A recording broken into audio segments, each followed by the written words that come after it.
पंजाब की फटाफट से करेंगे, क्योंकि पंजाब सरकार ने बजट सेशन को खास बनाने के लिए बहुत तैयारियां की थी, जिसके बाद बजट सेशन की शुरुआत हुई और आज चौथा दिन है। आपको इस बाबत जानकारी देंगे, क्योंकि बहस की तस्वीर तो आप देख ही रहे हैं, कैसे विपक्षी पार्टियां आरोप लगा रही हैं सरकार पर और सरकार की तरफ से उनका जवाब दिया जा रहा है। क्योंकि बजट सेशन इस वक्त चल रहा है, बजट सत्र इस वक्त चल रहा है, आज चौथा दिन है और बीजेपी के विधायक और नेता आज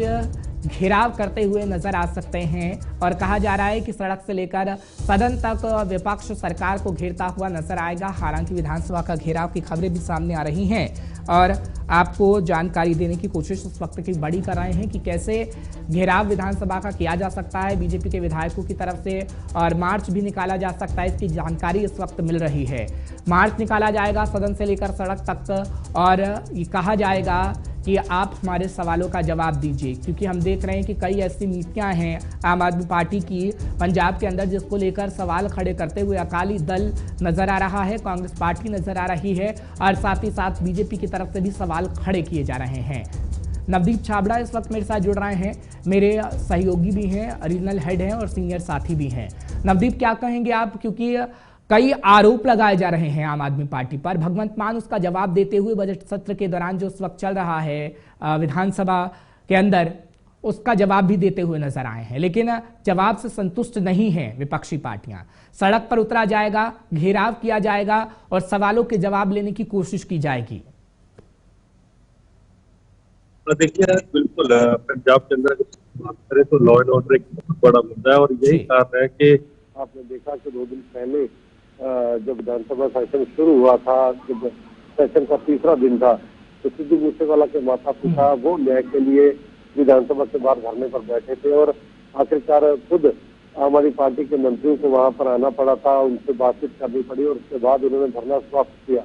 हम ये कह सकते हैं कि जैसे गोविंदवाल के अंदर जेल के अंदर गैंगवार होती है, वहां पर वीडियो बनती है, शरेआम एक दूसरे को मार दिया जाता है, तो ये लॉ एंड ऑर्डर कहीं ना कहीं एक चुनौती जरूर है पंजाब सरकार के लिए। और अभी G20 के लिए देखिए जिस तरीके से कई टुकड़ियां केंद्र से सुरक्षा बलों की मंगवाई गई है, उससे भी कहीं ना कहीं विपक्षी दलों को सरकार को घेरने का मौका मिला है कि पंजाब पुलिस से जो है कानून व्यवस्था नहीं संभल रही, पंजाब सरकार जो है वो उसका लॉ एंड ऑर्डर पर कोई कंट्रोल नहीं है और यही कारण है कि आप पूरा का पूरा कंट्रोल कहीं ना कहीं सीमा सुरक्षा बलों या बाकी जो केंद्रीय बल है उनको दे रहे हैं। आज बीजेपी जो है सेक्टर 37 जो है बीजेपी का मुख्यालय है, वहां से लेकर सदन तक जो है वो पैदल मार्च करेगी और उसके बाद विधानसभा का घेराव किया जाएगा। ये पहली बार है जब बीजेपी सदन का घेराव कर रही है चंडीगढ़ के अंदर। तो दूसरी बात है कि सबसे बड़ी कल पंजाब सरकार ने अपना पहला पूर्ण बजट लाना है, जहाँ पर सरकार की तैयारियां लोक लुभाव ने बजट को लेकर है ताकि अपने प्रॉमिस पूरे कर सके। जो बदलाव की बात करती है आम आदमी पार्टी, वो बदलाव का बजट पंजाब के लोगों के लिए आ सके। लेकिन दूसरी तरफ जो है लॉ एंड ऑर्डर जो है या बेरोजगारी या जो प्रॉमिस किए थे वो पूरे नहीं किए, उसको लेकर लगातार जो विपक्षी दल है वो लगातार सरकार को घेर रहे हैं और आज भी पॉलिटिकल ड्रामा जो है हम कह सकते हैं वो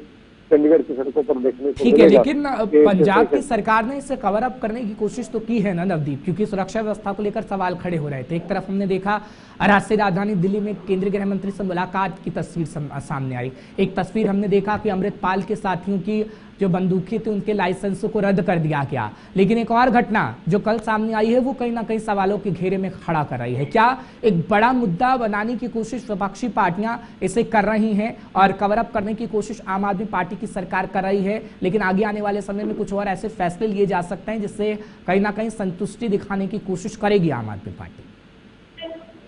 देखिए, बिल्कुल एक बहुत बड़े मैंडेट के साथ आम आदमी पार्टी सरकार जो है सत्ता में आई थी, लेकिन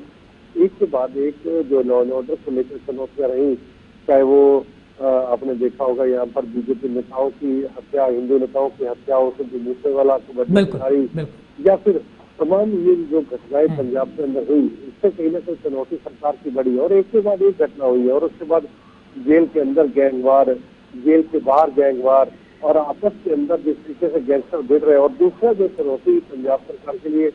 सबसे बड़ी है तो वो नशों को लेकर है, क्योंकि नशों को लेकर एक प्रॉमिस किया था आम आदमी पार्टी ने कि हम जब आएंगे तो कुछ ही महीनों के अंदर नशों का लक्ष्य तोड़ देंगे, नशों को बंद कर देंगे। अभी पाकिस्तान पर नशा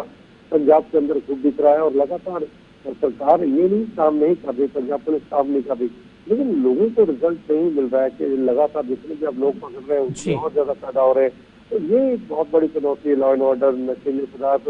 बॉर्डर से जो नशा आ रहा है और खासतौर पर जो इंटरनल सिक्योरिटी है पंजाब की, वो एक बहुत बड़ा मुद्दा है। और खासतौर पर जो बेअदबी का इंसाफ दिलाने का वादा किया था वो केस अभी पेंडिंग है। तो ये तमाम चीजें जो सरकार के लिए कहीं ना कहीं मुश्किल खड़ी करती है।